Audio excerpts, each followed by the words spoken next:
हे दिल्लीत दाखल झालेले आहेत। याच संदर्भात अधिक माहिती घेऊया आमचे प्रतिनिधी रामराजे शिंदे यांच्याकडून। रामराजे, दिल्लीमध्ये आता राष्ट्रवादी अजित पवार गटाच्या संदर्भात काय काय हालचाली घडतायत?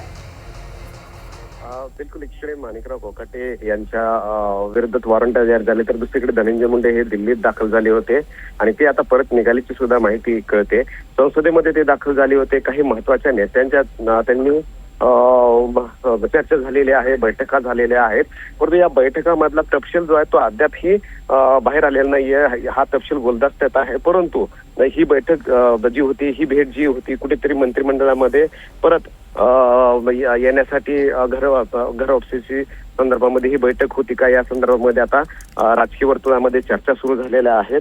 आणि एकीकडे कोकाटे यांच्या विरोधामध्ये कारवाई होण्याची शक्यता असताना जी जागा रिकामी होती मंत्रिमंडळामधली, तर त्या जागी पुन्हा धनंजय मुंडे यांची वर्णी लागते का हे बघावं लागणार आहे। मात्र धनंजय मुंडे हे दिल्लीमध्ये नेमके कुणाकुणाला भेटलेत? खरं तर आपल्याकडे जे फोटो हाती लागलेले आहेत त्या छायाचित्रामध्ये स्पष्टपणे दिसते की ते संसदेच्या आवारामध्ये ते भेटलेले आहेत।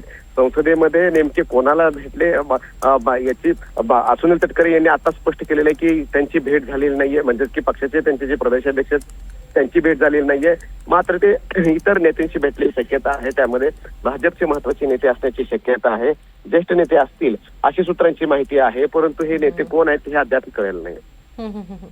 नक्की, धन्यवाद रामराजे आपण दिलेल्या या सविस्तर माहितीबद्दल। धनंजय मुंडे हे दिल्लीमध्ये आहेत, संसदेच्या आवारात ते गेले होते, संसदेतही गेले होते, मात्र तिथे नेमके ते कुणाला भेटले, भाजपच्या पक्षश्रेष्ठींना की राष्ट्रवादीच्या पक्षश्रेष्ठींना हे मात्र अद्याप कळलेले नाहीये। तर प्रदेशाध्यक्ष सुनील तटकरे यांची मात्र त्यांच्याशी भेट झाली नाही अशी माहिती स्वतः तटकरे यांनी दिलेली आहे।